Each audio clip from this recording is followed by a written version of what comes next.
or worse. I put it to you, Madam Chair, that you would have had a revolution here within minutes. Our teachers have been reprimanded for far less than this. You have harbored a non-visible minority vice principal here in the 90s that was coming to school drunk perpetually. Everyone knew this and nothing was ever done. Our teachers have been demoted for a lot less. You have harbored a principal that was caught embezzling. He was given a golden handshake and early retirement. And now you harbor an individual that has been sending death threats to one of our families, an offense punishable by imprisonment. Madam Chair, it now becomes clear how the offences of our teachers suddenly dissipate into triviality. What was good for the goose was not so good for the gander. There is something wrong in all of this, and we have stood and have been watching. Secondly, let us now look at the barriers to promotion. About 13 years ago, there must have been around 100 VPs in the secondary panel, most aspiring, of course, to become principals. Strikingly, a few years later, all the VPs had got promoted. Congratulations to us all. Leaving behind only those from visible minorities. I dare not even think what the statistics of all this is, but I can tell you, you are only compelled to draw two conclusions from this. That all these VPs were either incompetent or, Madam Chair, that indeed there are dark forces at play here. Moving on to the last point, which is effect on students and parents.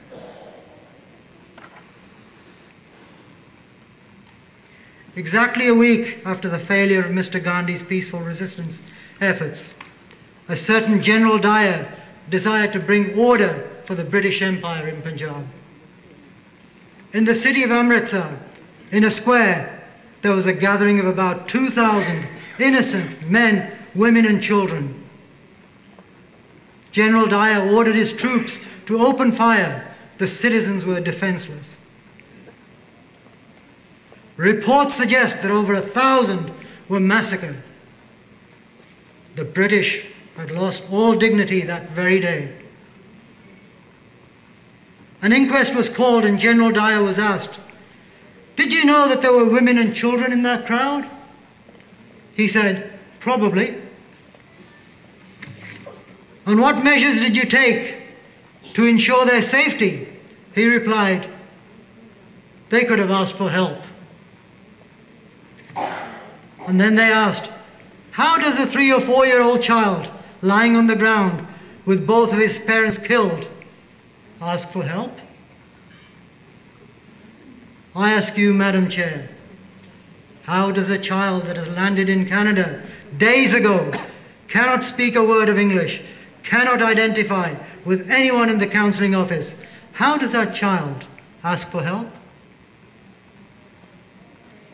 How does a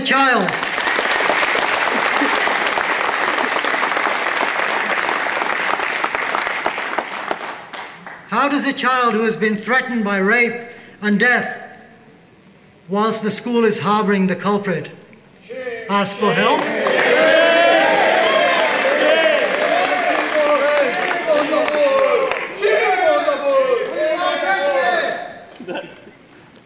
How do the parents that have had death threats, who have seen the administration fumbling, how do they, in all sincerity, ask you for help?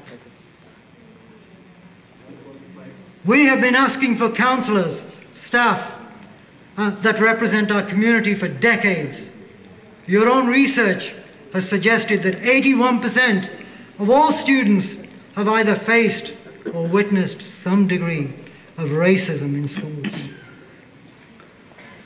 Madam Chair, we are sheep amongst wolves and lambs amongst lions. We have been devalued. It seems that the only instant we become popular is when we pay our property taxes. However, my community is becoming increasingly uncomfortable in paying taxes that support organizations that no longer support us. I'm thinking of the cities, the fire service, the police, and of course the boards of education. Is that then our net value? Taxpayers and workers of low-value jobs, mere taxpayers. In closing then, I make 4 demands. That the children of those that have been threatened remain in the same school, without exception. 2, that there is an external audit of this board by inspectors from outside of Canada. 3, that there is a rapid but orderly replacement of the entire administration of this board. And finally, and more importantly, Madam Chair, that you answer the big question. Why are we still underrepresented in this board? And what are those dark forces at play that hinder all progress? What would you do, Madam Chair? Would you still meander along the same path you have done for many years? Then I shudder to think that we will meet here again in 20 years' time. I will deliver then this very same speech. Or can we walk together as Canadians and forge a path of peace and harmony? Let us together weed out these dark forces and banish them into the dark corners of Canadian history.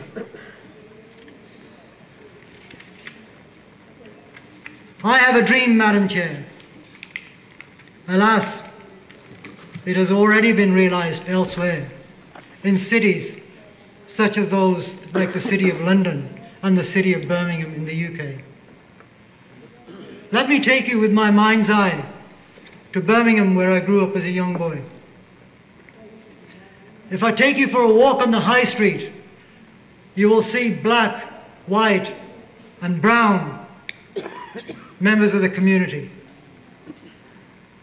in their respective percentages.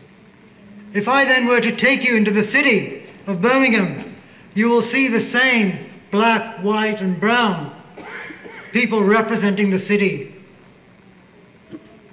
in all heights of the organization. Then I would take you to the Board of Education, where you will see the same demographic mix of black, white, and brown people working harmoniously together, who feel that they have a sense of ownership in that society.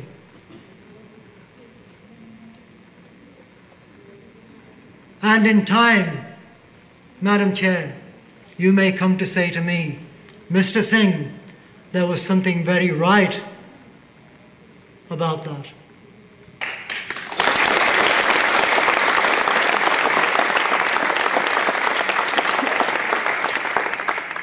And I would say to you, Madam Chair, without much deliberation, that there is a lot wrong with this. Justice, freedom, in due course, will fall like a ripe apple, Madam Chair. Will you be there to catch it with us? My community will not falter. We will not fail. Moral authority has come to us without seeking and will be retained by us without effort. Thank you, Madam Chair. Thank you.